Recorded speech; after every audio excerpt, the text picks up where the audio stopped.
Welcome to the Whispers of the Unknown podcast. We are on episode 3, and today we are talking about what murder, Kylie? The murder of 6-year-old JonBenet Ramsey. Ooh.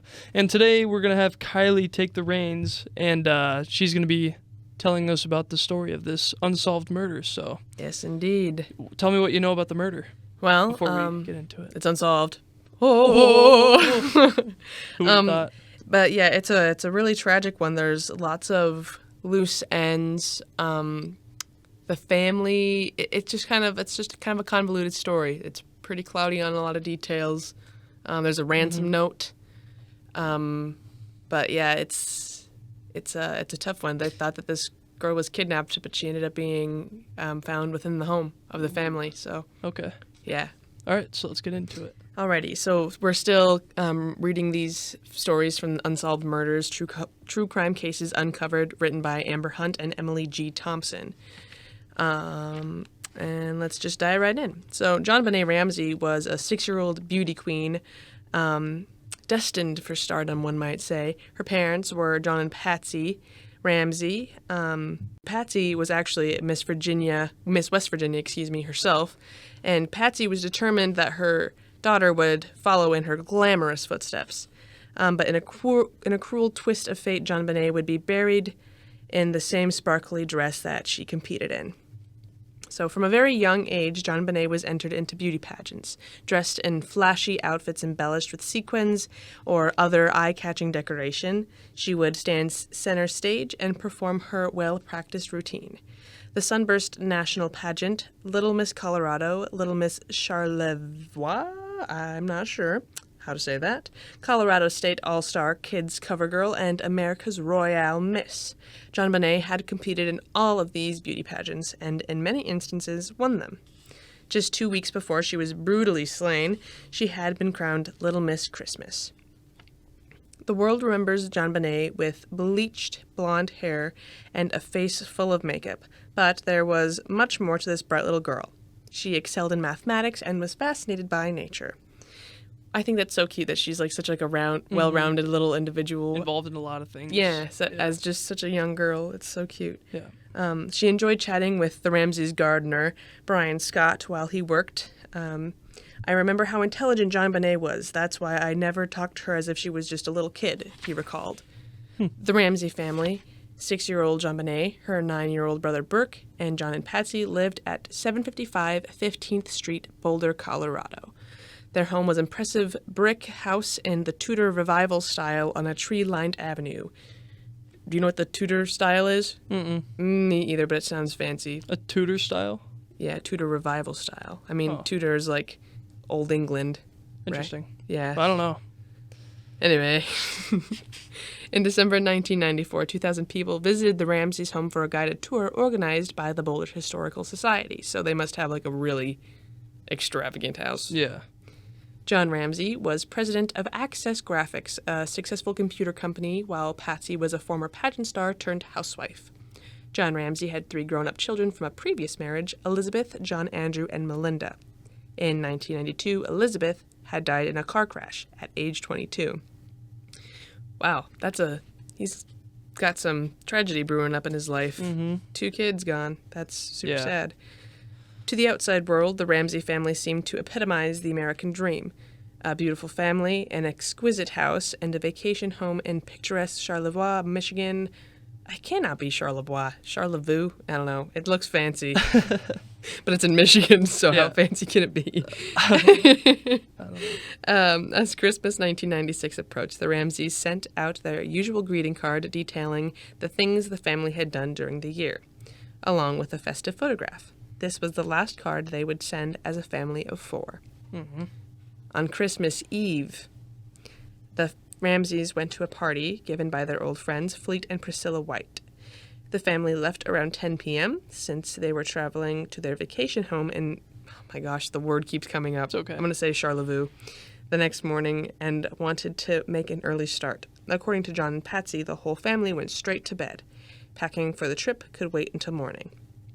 At around 5:45 a.m., Patsy Ramsey awoke and discovered a 3-page handwritten note on the spiral staircase that led from the master bedroom to the kitchen. And this is what the letter had to say. Mr. Ramsey, listen carefully. We are a group of individuals that represent a small foreign faction. We do respect your business, but not the country that it serves. At this time, we have your daughter in our possession. She is safe and unharmed, but if you want her to see 1997, you must follow our instructions to the letter. You will withdraw $118,000 from your account. $100,000 will be in $100 bills, and the remaining $18,000 in $20 bills. Make sure that you bring an adequate size attaché to the bank. When you get home, you will put the money in a brown paper bag. I will call you between 8 and 10 a.m. tomorrow to instruct you on delivery. The delivery will be exhausting, so I advise you to be rested. If we monitor you getting the money early, we might call you early to arrange an earlier delivery of the money, and hence a earlier, and he writes delivery and then crosses it out and puts pickup of your daughter. Any deviation of my instructions will result in the immediate execution of your daughter. Yeah, not good. You will also be denied her remains for proper burial. The two gentlemen watching over your daughter do not particularly like you, so I advise you not to provoke them. Speaking to anyone about your situation, such as the police, FBI, etc., will result in your daughter being beheaded. Oh my gosh. Oh my gosh. Yeah, that's Very detailed. a step. If we catch you talking to a stray dog, she dies. If you alert bank authorities, she dies. If the money is in any way marked or tampered with, she dies. You will be scanned for electronic devices, and if any found, she dies. Oh my gosh, That's crazy. Yeah, they're really... I feel like I've heard of this now that you're saying all this stuff. Yeah, I've heard this. I've read this ransom note, or I've heard about it so many times, but each time I read it, it's for the first time, and I'm just like, oh my gosh, I didn't know that. It's just so shocking. Yeah, it's crazy. Where was I? You can try to deceive us, but we warned you that we are familiar with law enforcement countermeasures and tactics. You stand a 99% chance of killing your daughter if you try to outsmart us. Follow our instructions and you stand a 100% chance of getting her back. You and your family are under constant scrutiny as well as the authorities. Don't try to grow a brain, John. You are not the only fat cat around, so don't think that killing will be difficult. Don't underestimate us, John. Use that good southern common sense of yours. It is up to you now, John. Victory. SBTC. I think it's interesting that at the beginning of the letter they referred to Mr. Ramsey as Mr. Ramsey, and then at the end went to John. Interesting. Yeah. Oh, what was I going to say? Maybe we've watched a documentary or listened to another podcast on this, I feel like. I've totally heard this story before. Yes. I know that BuzzFeed Unsolved did an episode on this, and so did the Morbid podcast. They did an episode on JonBenet as well. Okay. And I'm pretty sure there's probably however many more specials that are on ID or Netflix or whatever, but yeah. Continuing on. After reading the note, Patsy rushed upstairs to find that JonBenet was not in her bedroom. She wasn't in the bathroom. She was gone. Disregarding the threatening conditions laid down in the note, Patsy called 911 to report a kidnapping. She then called several friends, including Fleet and Priscilla White, and begged them to come over immediately for moral support. Interesting. I don't know that I would necessarily call my friends for moral support, but I'd immediately get on, I can't find my kid. I need you to help me find my kid. Mm-hmm. I'd, put together a search party immediately.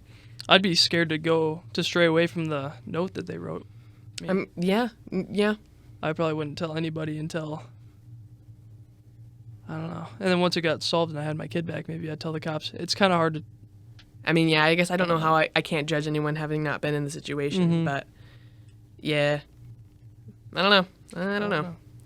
The first officer on the scene, Rick French, was unable to find any sign of forced entry and noted that the house's security system had not been activated the night before. Contrary to normal protocol, the house was not cordoned off to preserve potential evidence. That's not good. Police officers, the Ramseys, and their friends roamed freely through its rooms. I'm still confused as to why the police are there and they're still allowing the family friends of the Ramseys to be there. Yeah, if weird. You're dealing with a crime scene, you want that off limits to anyone outside the family, I would think. Yeah, that doesn't make sense to me. Yeah, and especially roaming around the house. I mean, you like touching stuff. That's a chance over. of ruining any evidence that is there. Anyway, where was I? Several people who were reported to have cleaned up in the house just for something to do. There we go, cleaning. Can't do that. That's not good. On the kitchen table was a bowl of half-eaten pineapple, as well as a heavy flashlight, though neither were thought important. Keyword, thought important. Yeah. The bowl was subsequently washed, removing any possible evidence. At the designated time for the kidnapper to call, no phone call came. At approximately 2:00 p.m., an officer told John and Fleet to conduct another search of the house. John took the lead, and they headed toward the basement. Near the back was a small white door leading to a wine cellar, which had been ignored during the initial search. Don't ever ignore anything. Every nook and cranny. Yep. As Officer French had only been looking for exit or entry points to the house. Behind the white door... Yeah, I don't know why... Sorry to keep pausing, but I don't know... I like it. I don't know why you'd just take the word of a ransom note. Just right off the bat, I would definitely thoroughly search my home. Oh, yeah. Before anything else. Before calling the police, probably, even. Definitely. Yeah. It just seems like there were things that could have been done. It's just kind of crazy that they said if you call the cops, we'll kill your daughter. And they're like, oh, my gosh. I'm going to call the cops. We need to call the cops about this. We need to tell the cops right away. Yeah, instead of maybe just looking through your house. Because you never know. I don't know. There's just got to be a smarter way and like a more like low-key way to contact the cops, I feel like, instead of just having them come to your house. I agree. Behind the white door, John and Fleet found... They found JonBenet's lifeless body. Oh. Yeah. So she was already dead? Yeah. She was found dead in the home. So the ransom note was a joke or what? I don't know. She was lying on her back with her arms raised above her head. A blanket was over her body and her mouth was sealed shut with duct tape. White cord was looped around her wrist and neck. Attached to the cord was a makeshift garrote constructed from a piece of a paintbrush. Oh my gosh. Oh my gosh. Okay, I've seen a movie about this. Or like a documentary or something. I'm pretty sure. But and then it's like the father is like suspicious, right? I'm pretty sure that we've watched a documentary about this. Okay, I'll stop interrupting you about that. I just remembered like, why do I know this case? Yeah, I remember now though. Yeah, no, we've definitely watched a documentary together. So there was a garrote constructed from a piece of a paintbrush. Oh my gosh. She had also received a blow to the head. There were marks on JonBenet's face that could have been made by a stun gun or a piece of electric train track. Part of the basement was devoted to an electric train layout. As soon as John Ramsey saw his daughter, he tore the tape from her mouth, scooped her up in his arms, and rushed upstairs with her to the living room. Unfortunately, this act would prove extremely harmful to the investigation. The body should not have been touched, let alone moved, until a medical examiner had arrived on the scene. Moving the body made it harder to determine cause of death. By this stage, the crime scene had been severely compromised. But now this, I mean, I feel like if I was in that father's position, my first thought wouldn't be, I have to leave this for the medical examiner. My first thought would be, oh my gosh, my child, my baby is murdered in front of me. Oh yeah. So I mean, I would cut him some slack for that. Yeah, definitely. Not the best move, but an understandable one. An autopsy concluded that JonBenet had been asphyxiated. She had also suffered blunt force trauma to the head, leading to craniocerebral trauma. Although there was no evidence of conventional rape, sexual assault could not be ruled out. Undigested pineapple was found in her stomach, indicating that she had eaten the fruit within 2 hours of her death. The pineapple. Before you read anymore, you know what I think happened? Somehow, she like pissed off one of her parents, and they went on a rampage on her. If she was just sitting eating some pineapple. I don't know. How old was she? 6? 6. Okay. So someone gave her the food. I don't know about that necessarily. I mean, I don't know how old I was when I went to the fridge to get myself a snack. I feel like 6 years old is old enough to do that. Depends on if the... I mean, she also has an older brother, so... And I know that Yeah. he comes into play and people suspect him as like an accidental kind of a thing. Oh, maybe. Yeah, but I'll leave that to the book in case Okay. that shows up later. However, Patsy said that JonBenet had not eaten pineapple that day and that she had gone straight to bed after the Whites' party. Further investigation revealed that the other half of the paintbrush among Patsy's art supplies in the basement. In the basement, a small window had been smashed. While this initially seemed suspicious, John said that he had broken it months earlier after accidentally locking himself out. On the windowsill was a layer of undisturbed dust and dirt, as well as an intact spiderweb, suggesting that it was not an entry or exit point for an intruder. A single unidentified footprint was detected near where JonBenet's body was found, but no footprints were found in the snow outside the window. The ransom note was the most intriguing piece of evidence in the case. It had been written using a pen and notepad the same that came from the kitchen. A rough draft of the note was discovered in the middle of the pad that was addressed to Mr. and Mrs. The writer clearly changed their mind and addressed the real ransom note just to Mr. Ramsey. Abnormally long for a ransom note demand, the note raised a number of questions. It evidently came from the killer, but did it point toward a member of the Ramsey family or an intruder? Was it genuine or a hoax? What do you think? So one of the family members killed I definitely think it was one of the family members, and I think it was probably an accident that they made to look. Well, that's crazy if they like accidentally killed her and then we're just like, all right, you know what? Because We just gotta torture this girl now. Yeah, I think there's some messed up stuff going on, because I don't know if you accidentally killed your kid, I would probably be like, oh my gosh, I accidentally killed my kid. I'd probably call an ambulance or 911 after doing so. Yeah. But yeah, the ransom note raised some questions, and I saw a thing where someone pointed it out that in the note that the writer had like misspelled some like somewhat easy quote unquote words, but they would spell a word like attaché correctly and would do like the right accent above the E in the word. So they're like trying to make it seem as if they're uneducated, but they actually are. Yeah, I think they're trying to make themselves like look dumb, but they're not. And also, I don't know anyone in my day-to-day life that would use the word attaché in just a common... In a ransom note. Yeah, in a ransom note. I don't know a lot of people writing ransom notes, but... Gotta meet more people, man. I gotta meet more people. The letter incorporated references that only the Ramseys would be likely to know. For example, the amount of $118,000 was the same as John Ramsey's recent bonus. Moreover, the demand of $118,000 was a very small amount for a kidnapper to demand, especially considering the Ramseys' wealth. When Exxon executive Sidney J. Riso was abducted in 1992, for example, the ransom demand was $15.5 million. Yeah, so $118,000 seems kind of like a low ball. The letter was signed with the acronym SBTC, and some detectives theorized that this could have been a reference to Subic Bay, where John Ramsey had spent some time during his naval career. Mark McClish, a retired deputy United States Marshal and author of the 2001 book I Know You Are Lying, Detective Deception Through Statement Analysis, theorized that the initials stood for Saved by the Cross.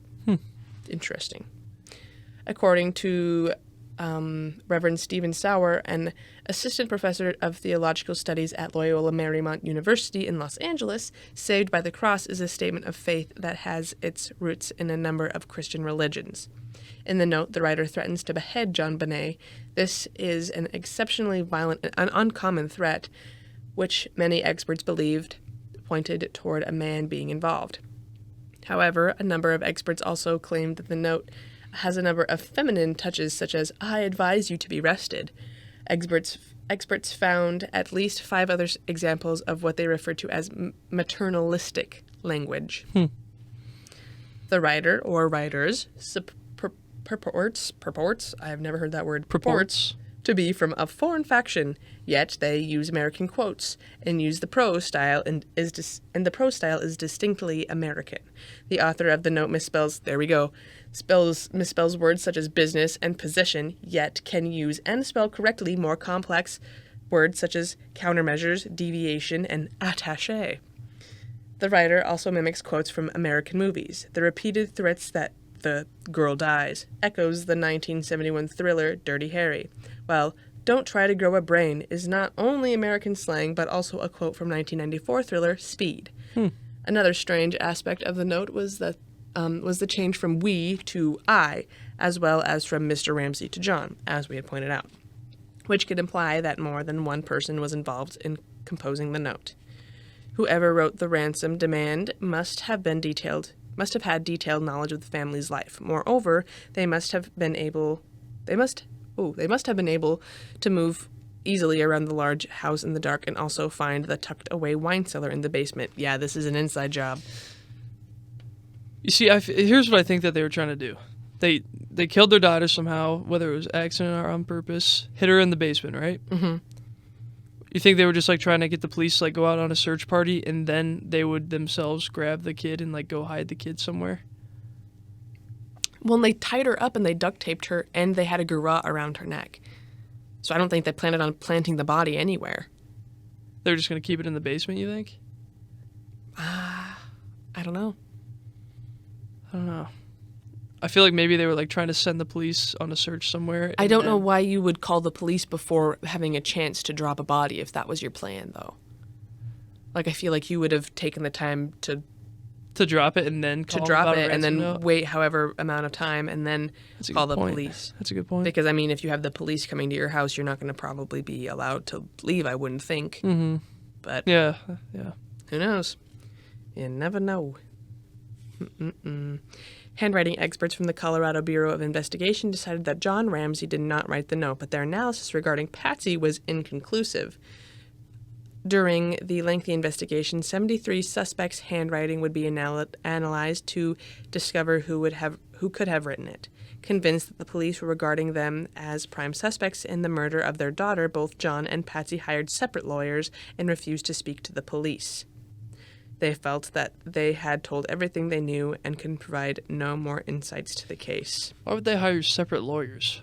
I know, that kind of boggles my mind too. You'd think if your child was just brutally murdered, you'd want to be doing everything that you could to work with the police instead of cutting ties with them. Definitely. I mean, you're going to be looked at as a suspect. You live in the house with her. Mm-hmm. Anyone that lives in a house with anyone is going to be the first suspect of a crime. Yeah. So, I don't know. I think that's a little overboard. Or a little suspicious, if you will. Yeah. In March 1997, John Ramsey's two adult children, John Andrew and Melinda, were cleared as suspects. On January 30th, the month is April, not January, very different months. On April 30th, 1997, the Ramseys finally agreed to separate formal interviews. They only agreed on the condition that they receive the police reports so that they could prepare for the questions. To the police, their reluctance to cooperate seemed to conflict with their earlier statements that they would do whatever was necessary to aid the investigation. Throughout her short life, JonBenet had a frequent tendency to wet the bed. That can be a bad sign. That's usually a sign of trauma. Huh. Maybe. Yeah. For some, this cast further suspicion on John and Patsy, as bedwetting is often a response in children to abuse. I know so much. The underwear that JonBenet was wearing when her body was found was stained with urine, and pull-up diapers were hanging out of the closet outside JonBenet's bedroom. A theory circulated that Patsy accidentally killed JonBenet in a fit of rage following a bedwetting accident, causing Patsy to scoff, "Does someone actually think I would kill my child because she wet the bed?" But that would follow your "someone was mad" theory. Over the ensuing years, John and Patsy Ramsey remained under a cloud of suspicion. In 1999, the Boulder grand jury voted to indict both parents on 2 counts each of child abuse, resulting in the death of JonBenet. However, the Ramseys were never indicted because the district attorney, Alex Hunter, refused to sign the documents. A grand jury investigated the case between 1998 and 1999. A witness who appeared before it, Linda Hoffman Pugh, was the Ramseys' housekeeper at the time of JonBenet's murder.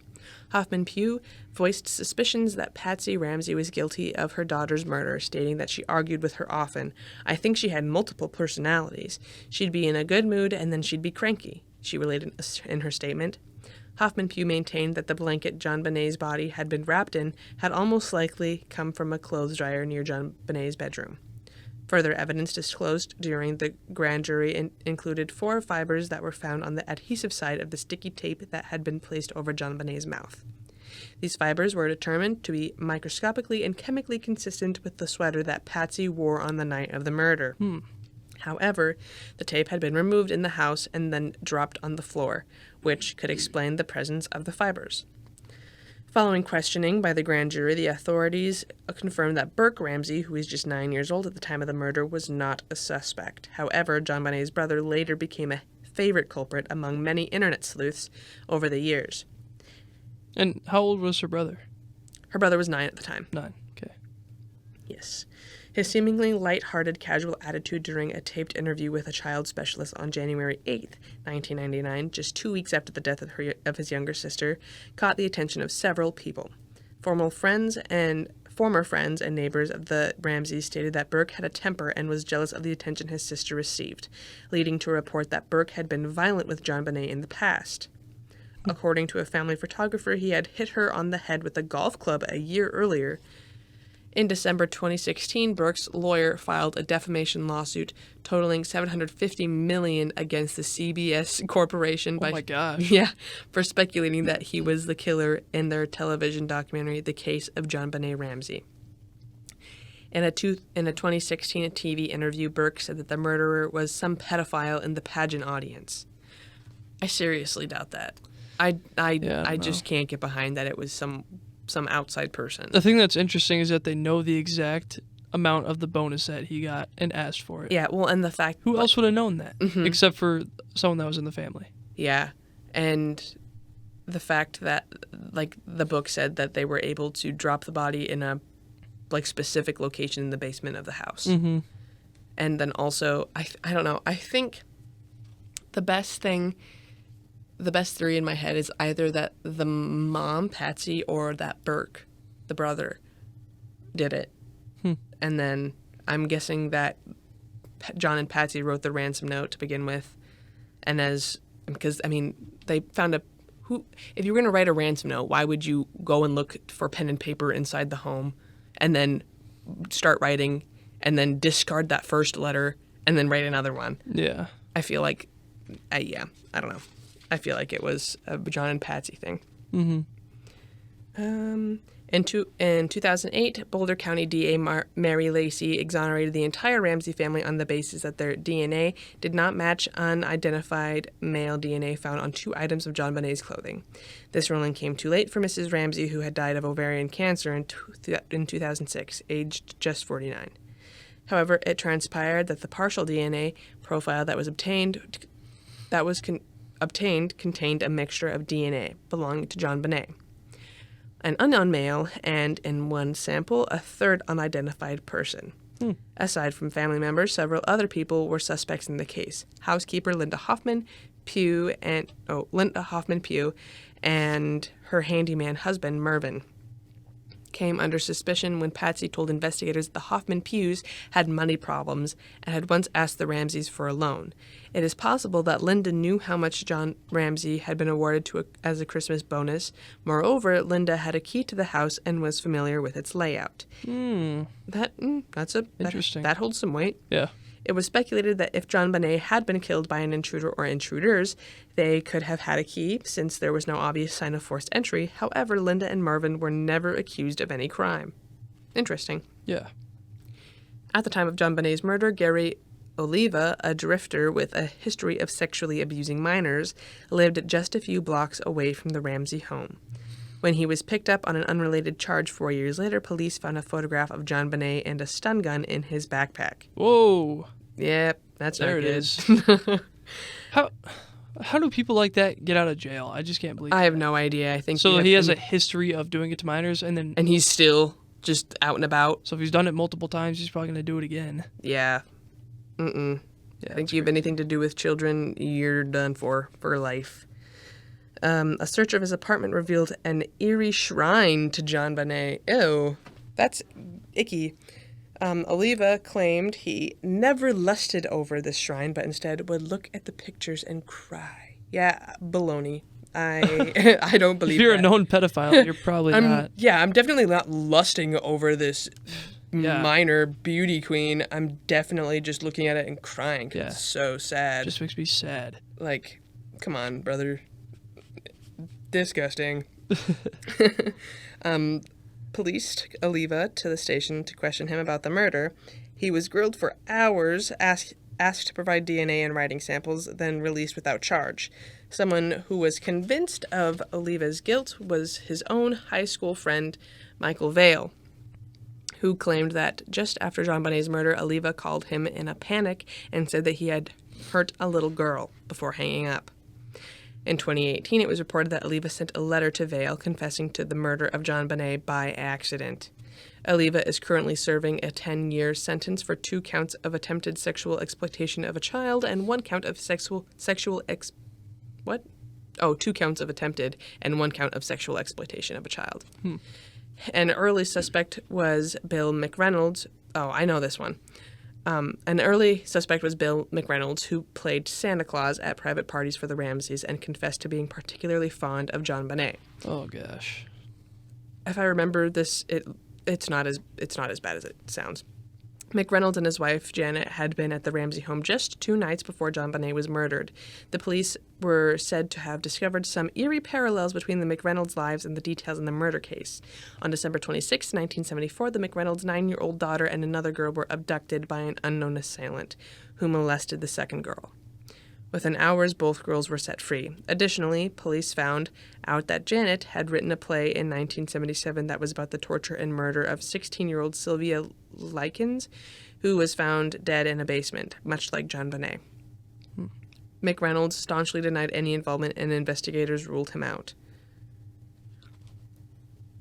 I was going to say something, but I don't remember if it's this case specifically, but I remember it was something about the guy that played Santa Claus, and it was like he had like a chest full of like little kid like clothes and shoes and stuff, and he was like, I saved it from my kids. What? And it was just like he was just like a nice old man. And then there was something about JonBenet gave him like a vial of glitter or something like that he kept, which is weird. I feel like if a child were to give me something like glitter, I'd be like, cool, and then I probably wouldn't keep it. But Yeah. I don't know. As like an artifact. Yeah, I don't know. There's some things that are concerning and things that aren't. Yeah. But anyway. An electrician named Michael Helgoth worked close to the Ramsey home and had a history of violence and sexual abuse. In November 1996, Helgoth supposedly told a colleague that he and a friend would soon make a large sum of money, $50,000 to $80,000 each.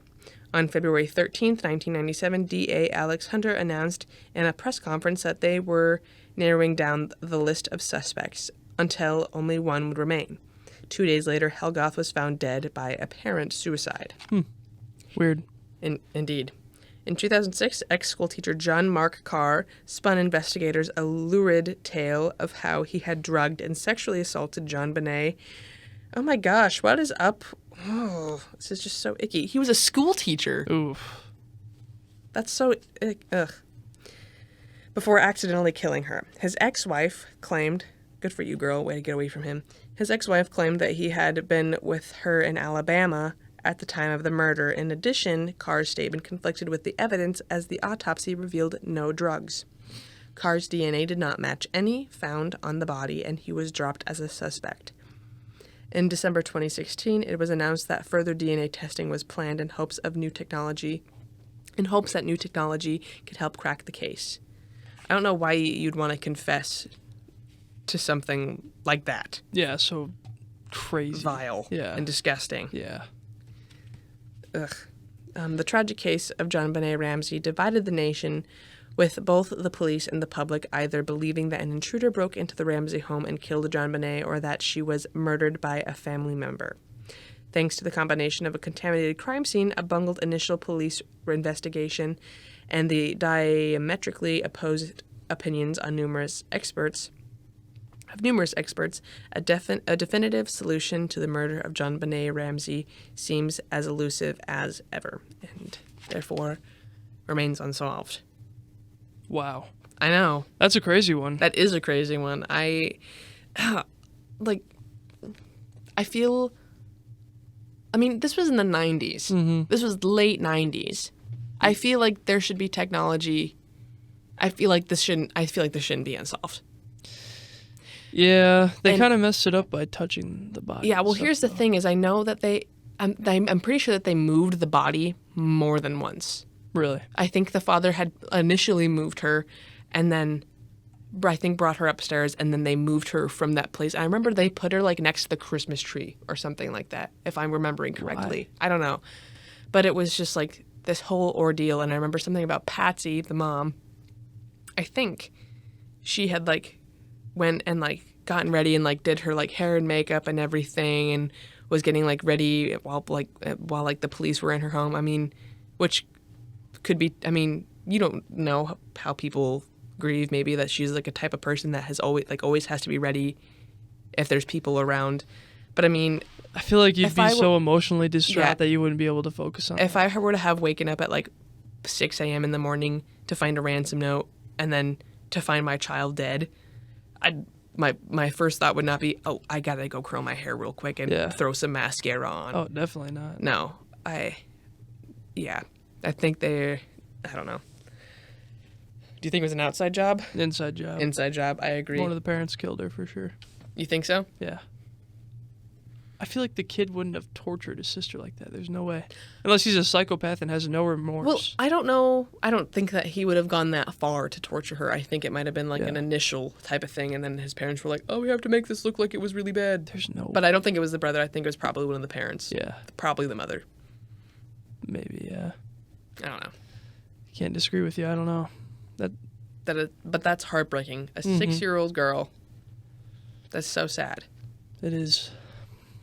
Any other comments on it? It should be solved. That's all I gotta say. Yeah. We gotta get justice for JonBenet.